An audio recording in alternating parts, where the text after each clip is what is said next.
When you're young, some of the weirdest things can scare you. Clowns, Bugs suddenly appearing and crawling all over your hands and body. ghosts, a squishy magnet of a nose that sneezes and it scares you so bad that you have to leave the room every time the button is pressed. Yeah, some are more specific and a bit more weird than others. But anyway, these fears can stay with you for a long time or you eventually grow out of them. I want to talk about some of the more serious irrational fears I had growing up because I think some of you will relate to them, and looking back, I think they're funny, especially because I was beyond terrified. The first big fear that I can remember that actually affected me back in the day, and still a little even now, was mirrors. And I know what you might be thinking. Are you serious? Mirrors are everywhere. You're actually cooked if you're afraid of mirrors. And, okay, I'm not afraid of all mirrors. I like mirrors actually because I can see my outfits. I use them when I put on makeup. Sometimes I'm feeling confident and I want to look at myself because, dang girl, you're looking good today. But in the dark, nope. I'm good. This all sprouted up from the story of Bloody Mary when I was in 3rd grade. The gist of the story was that if you were in the dark and in front of a mirror at like midnight, you could look into the mirror, close your eyes, spin around and clap while saying Bloody Mary 3 times, and when you looked in the mirror again, you would see her. Bloody Mary. There are probably multiple variations of this story, but this is the one that I grew up with. It doesn't seem that bad, but as a small, impressionable child, this one stuck with me and never left. To add on to this, the part that really got me was that this whole story revolved around a specific bathroom in the elementary school that I was going to. As the story spread around, it was always that specific bathroom where it happened, and I was petrified. After hearing the story, I never set foot in that bathroom alone, despite the fact that there would never be a chance that I would ever have a reason to be in that bathroom at midnight. Even the sight of the mirror had me washing my hands faster. No need to dry them, I can use my pants for that, it's time to go. I was afraid to look in the mirror, so I never did. But then, I was also afraid that even if I wasn't looking into the mirror, that something else was looking at me, and I just couldn't see it. Going in there was a lose-lose situation, and the genuine fear that I felt while washing my hands in front of that mirror was crazy.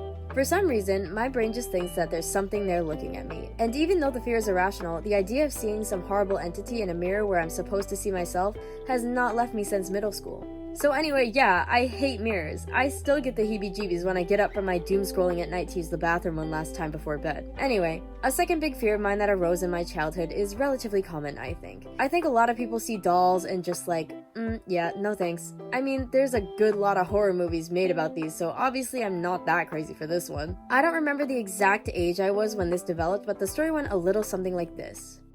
There was a little girl who went to a toy shop with her mom. Her mother said that she could go pick out anything she wanted for her birthday. They walked in and looked around. The toy shop had so many cool things. Stuffed animals, trains, books, and so much more. The little girl looked at all the different things, but one thing in particular caught her eye. A beautiful doll, but there was something different about it because it was displayed in a cage. The girl insisted that that was the gift she wanted for her birthday, and even though the mother tried to persuade her to choose something else, she would not budge. They brought the caged doll to the counter, and the toy store owner also tried to persuade the little girl to choose something different. A stuffed bear, perhaps. But once again, she persisted that the doll was what she desired. The toy store owner relented and allowed the doll to be bought, but with it he left some very specific instructions. You can enjoy the doll and play with the doll, young miss, but you must always remember to put it back into the cage when you are done playing with her. Do not leave her out of the cage when you are not in the room. The woman and the girl listened to the owner and agreed to follow that one rule, and they took the doll home.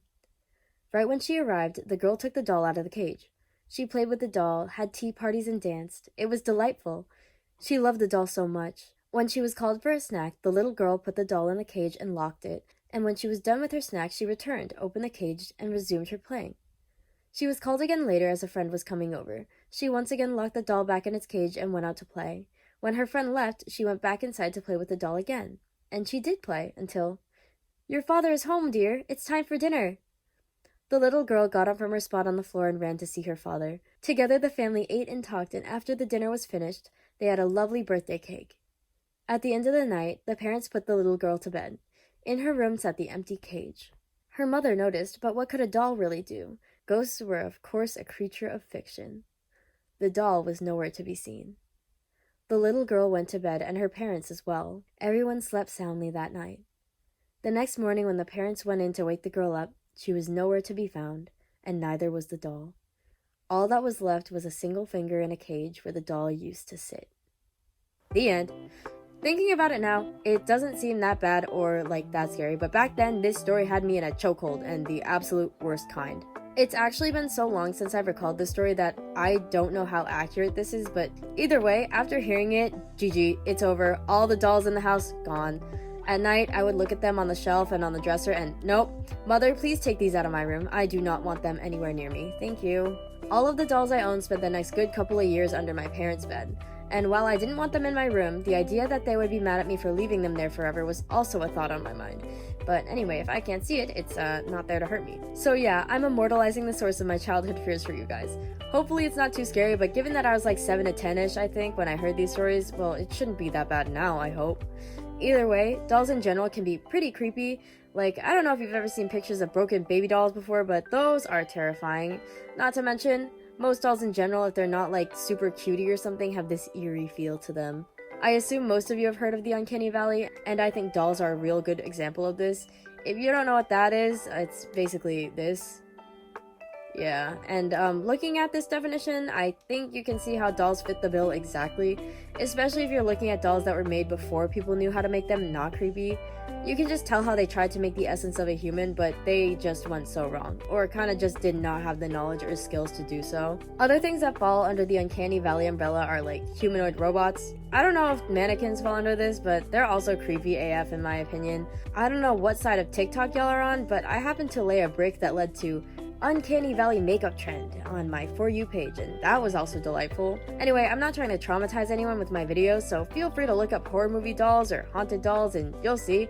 I ain't taking responsibility for this one. I have actually grown out of my fear of these things, luckily. I mean, Barbie dolls have always been pretty chill because, you know, they don't look real in the way because they're like just beyond the beauty standard of women with their thick skinny arms and tiny waists and perfect makeup and hair and such, but that one American Girl doll I got for Christmas that one time many years ago is still under my parents' bed to this day. I hope she doesn't come to get me. Anyway, this is kind of a shorter video just because I started my new job recently and it's a full-on 9 to 5. It's tough having less time to work on videos. I am enjoying it so far, I guess. I still love drawing and making content, so of course I'm still working on my videos. It'll just take a bit longer for me to script, record, draw, and edit. Anyways, I hope this wasn't too spooky. My childhood self was terrified of these things, but I think I've successfully grown out of it. But you'll never catch me looking at a mirror in the dark, even now. Tried something new in this video because I wanted to try a different, more simplistic animated style just because I don't really have the time to do what I was doing in the previous videos.